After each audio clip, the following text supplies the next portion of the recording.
So even if, in Museveni's world, even if Anita Among did not have a premeditated plan to seek the presidency, her growing power and influence could tempt her to seek that goal. It was better for Museveni to decapitate her or to neutralize her in time, to slay the potential monster in her before it matures. Now, and how did Museveni plan this? Now, last week when we did this show, it was a Thursday.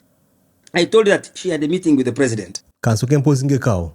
Ngena kubaptizinga Andrew as the Fabrizio Romano of some facts mugwanga. In a video, egena kusesa. Ibigambo byayogeddwa mbadde nseka the whole evening. Okuva nalabye podcast yeno.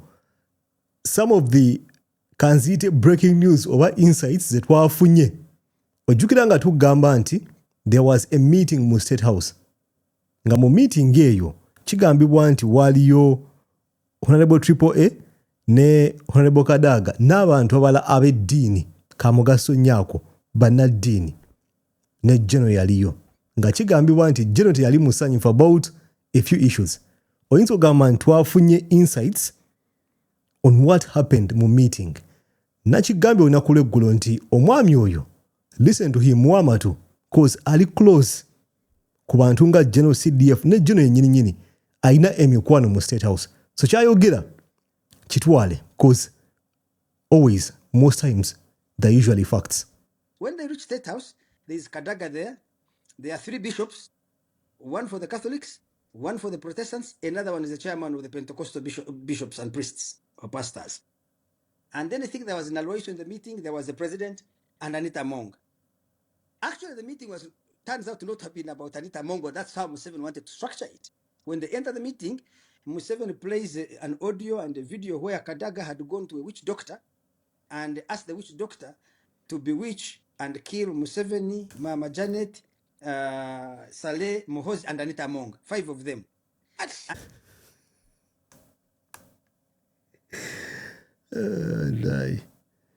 Uganda, we are a joke. Never know Uganda. So it turns out nti meeting eyo teyali intended kwogera ku nsonga za former speaker. The elephant in the room yali Honorable Kadaga.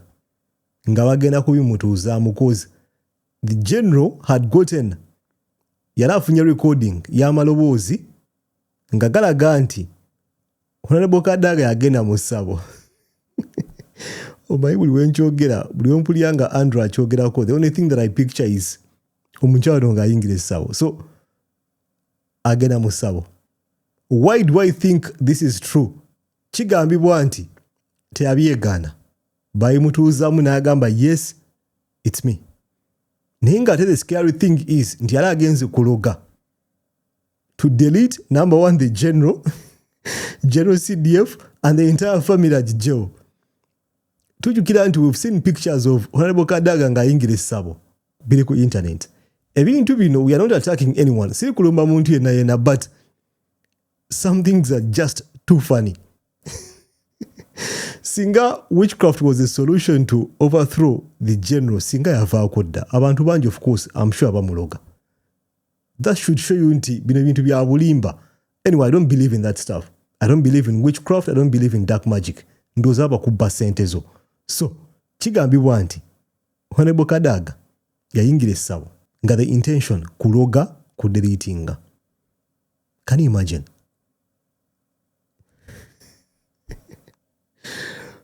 I can't delete this picture in my head nga Kadaga omaesa waliwa lina akajji katono. We've seen the images.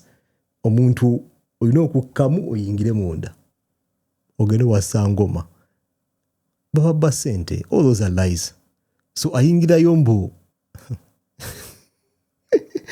Jena bimutuuzaamu. Ayina recording. Honorable Kadaga tabyegaana mbu abikkiriza. Mbu nagendayo okuloga. So just imagine engeri gye beetunuuliramu. Imagine the environment engeri gye yalimu. Yes, and Kadaga admits to have visited the witch doctor and that these audios that Museveni was playing are actually authentic and true. No way. So he has to break down and apologize.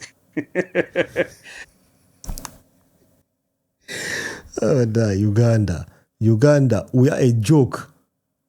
Uganda, ebintu tebiggwayo. It's the gift that keeps on giving. So imagine tuvuddemu Honorable Triple A, corruption, tulimu dogo. Ng'omuntu alina recording, teyeegaana, she accepted. Mumasawo, I'm going to raise a few concerns. Like seriously, I'm beginning to doubt a few things. One. Tuyongere on a video. She has to break down and apologize. So the meeting actually centers around Kadaga's attempt to bewitch and kill the five. No. Then when the meeting ends, the bishops raise an issue of amongst excessive wealth. When the issue is raised, they say, Museveni says, yes, I've received reports that she has accumulated a lot of money, she has 50 houses. But this information, I need to verify it because I know her house in Intinda, I am the one who bought it for her. This house in Nakasero, I contributed the money to her building, buying and building it. The house in Chigo, I also gave her some money. So I know about that. And the farm in Bukedia, I am the one who gave her 200 cows. When I visited her after 5 years, they had grown to 2,000 or something like that.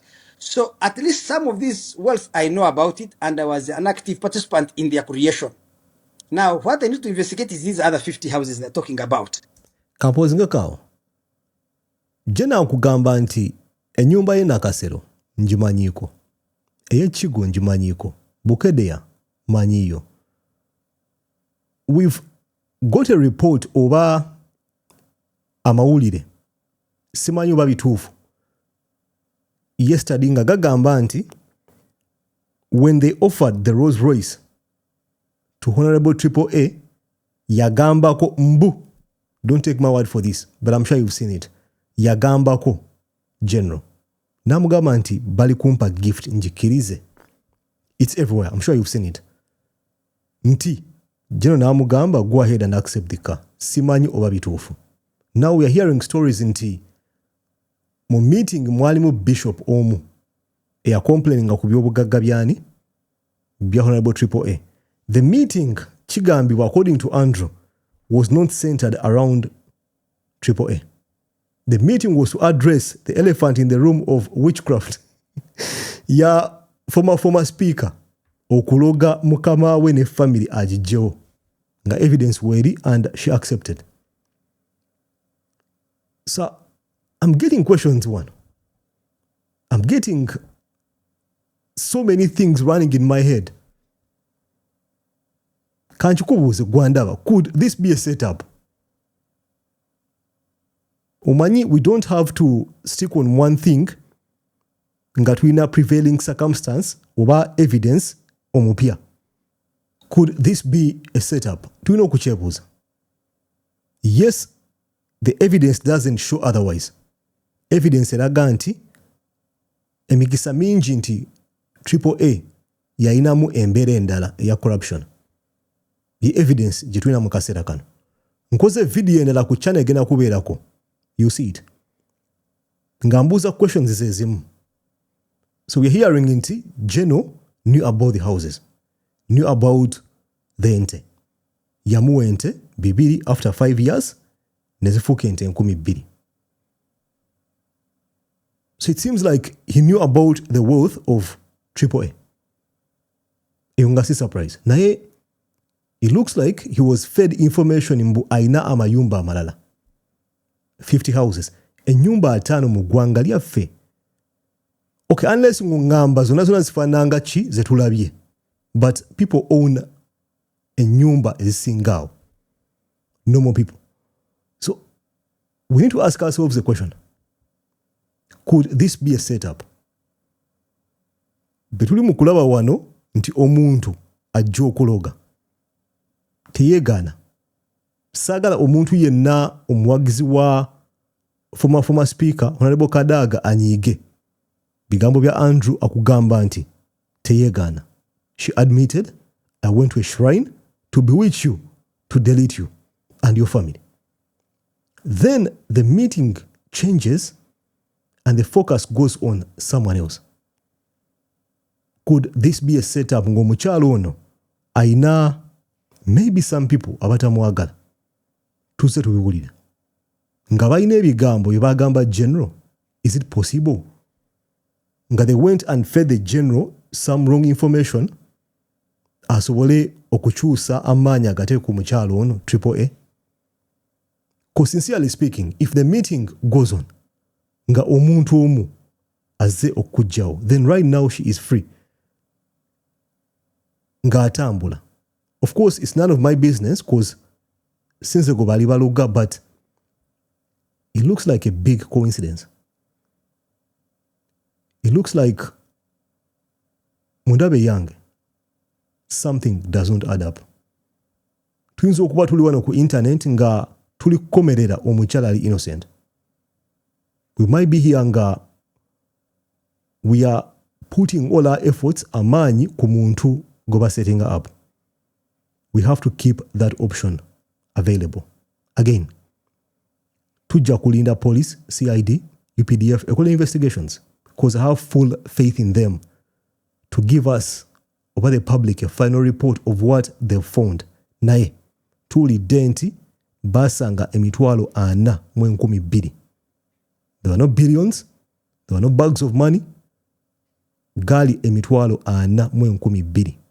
Omuntu akosa dollars or pounds, roughly less than $100, less than 100 pounds.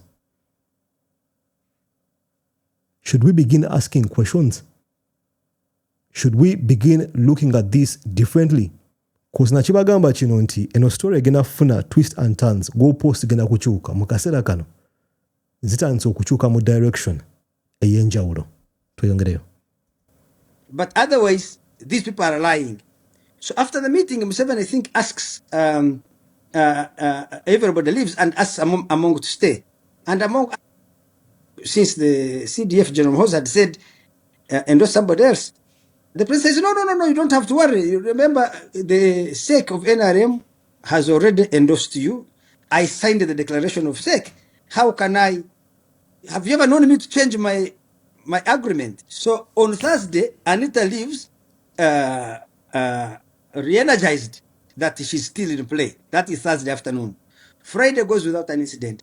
I think at 4 a.m. on Saturday, the president calls her and says, I have information that your life, your security is compromised. I need to change your guards. So I'm removing these other guards and I'm putting on SFC. Now, part of the reason, of course, because there had been a small firefight when the SFC came to take over, the VVIP guards who were guarding her tried to resist, and there was a small firefight, and a couple of soldiers were injured. So, but Museveni reassures her that this is. So Museveni reassures her that no, I'm just changing your guards. Now it is on Sunday that they actually come now to search her house, to search for money and other hidden treasures. And it turns out they can't find the money, so they begin digging the tiles in her house, in her staircase. They think there is a vault under the staircase. Finally, they find only 402,000 shillings. Awetuli. Jeno ya surviving a dogo. The person who was responsible. The person who was responsible came out and confessed. Indeed, I was trying to bewitch you and the entire family. The belief in dark magic, okuloga abantu, it says a lot about the character of the person. Yes, sibikirizamu, I don't believe they work, I don't believe they exist, but omuntu yenna atwala path eyo, it says a lot about their character. It says a lot about who they are. Ojja kungamba mbu, it's ATS, African Traditional Society, but to use dark magic to take someone's life is not acceptable. It's not. I'm sure this will be a topic of discussion the entire weekend. Chanaku, to see that we have leaders who believe in, let me call a spade, who believe in this nonsense. Nti ojja kujjawo omuntu ng'okozesa eddogo. It's so sad that we have leaders who believe in that crap. And it's very disappointing. Maybe ng'ongamba nti gwe you share the similar beliefs n'abantu ngabo. There, I will excuse you. Naye, if you share the similar belief, nga you think it's okay, okujjawo abantu using dark magic, of course, I don't believe in that shit. I don't think it works. Naye gwe obolowooza mbu it's okay nti shaba akunyizizza, you have an issue with me to go to a shrine, wassa ngoma on deleting, olina okwetereza. You have to fix yourself. Singa byali bikola gwe kyebuuze. We have so many people abatakkiriziganya na general oba abatakkiriziganya abakulembeze ab'enjawulo. Why do you think tebabaloganga kufa? Because the shit doesn't work. Oba malabudde bwo. Njagala ompendowooza yo mu comment section wansi awo ku bintu eby'enjawulo byekoonyeeko. The breaking news nti Honorable Kadaga yagenda mu ssabo okuloga General Museveni, General Muhoozi Kainerugaba plus the family. It's scary and disgusting. Mpendowooza yo mu comment section wansi awo. Njabala mu video dako. Yes.